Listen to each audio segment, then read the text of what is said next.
you're afraid of isn't going to end when you leave the house. Edith has a right to know these stories. My children are dead because of your stories. I think it's best if Edith and I leave tonight. We'll have the nursing home send a van for you in the morning. Okay? Dear Edith, there's so many stories I wish I could tell you, but there's only time for one. This is about what happened on the night you were born. That night, the tide went way, way out. It was the first and last time I ever saw the old house aground. There'd been an earthquake out in the middle of the ocean. They called it the lowest tide in 1,000 years. God, it smelled awful. You know, I've seen that house every day of my life.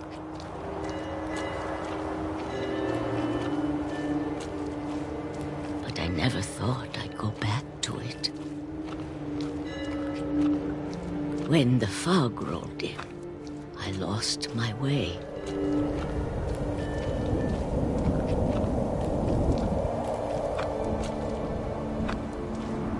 I got turned around.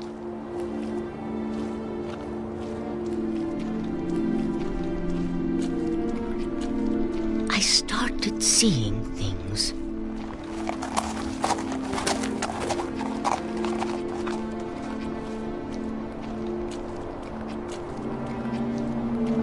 Things I'd forgotten had ever existed.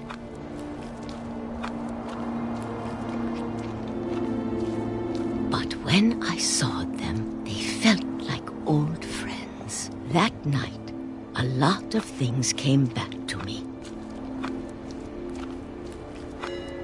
Or maybe I came back to them.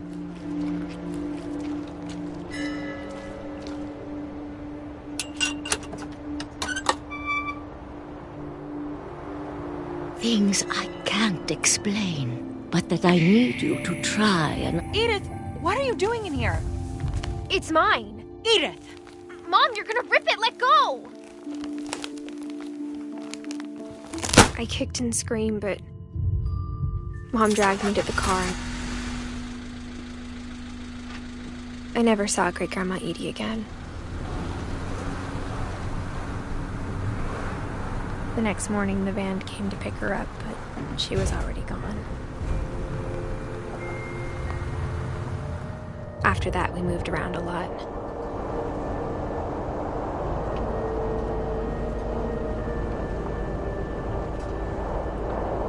We both tried to make the best of it.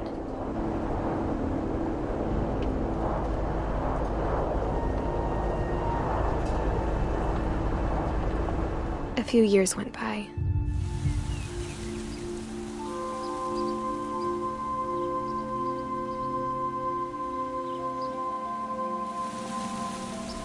My mom didn't like to talk about it,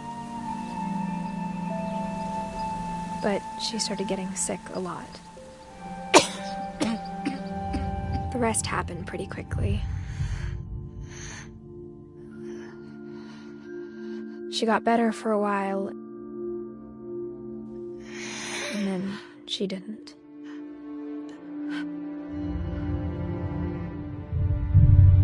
And then I was alone.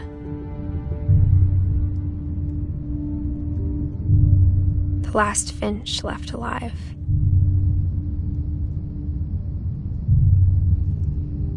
Until I found out about you. I'm still not sure what to tell you about all this. If we lived forever, maybe we'd have time to understand things. But as it is, I think the best we can do is try to open our eyes. And appreciate how strange and brief all of this is.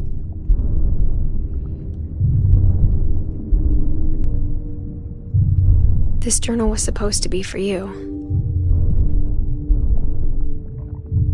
But now I hope you'll never see it. I just want to meet you and tell you all these stories myself. But I guess if you're reading this now,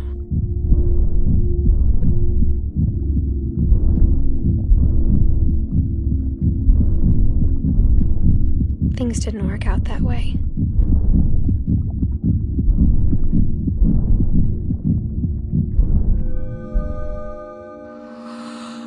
This is where your story begins.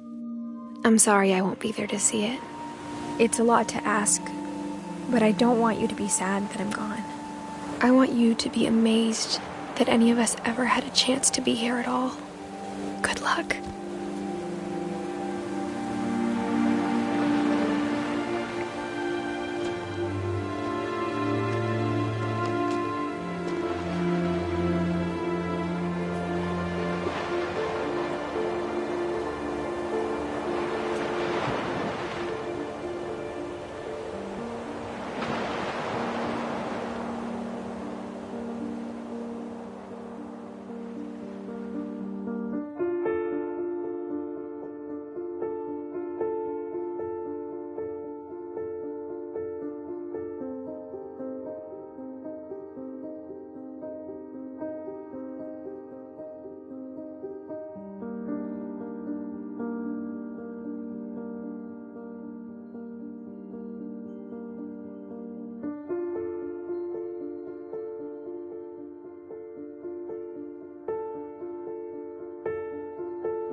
That whole last day, Edie just watched us pack and didn't say a word.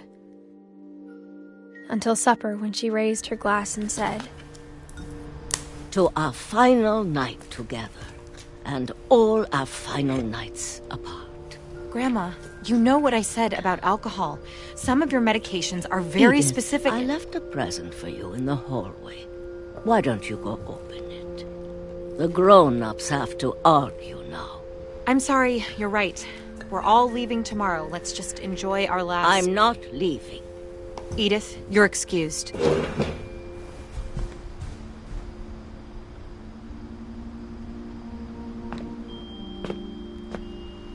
the power had been shut off that morning, but Edie always had plenty of candles. When my mom sealed the library, I don't think she knew about the other entrance, or that Edie had a key to it.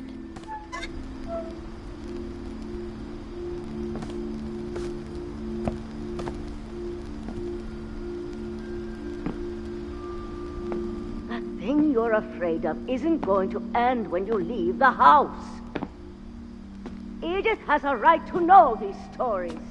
My children are dead because of your stories. I think it's best if Edith and I leave tonight. We'll have the nursing home send a van for you in the morning. Okay?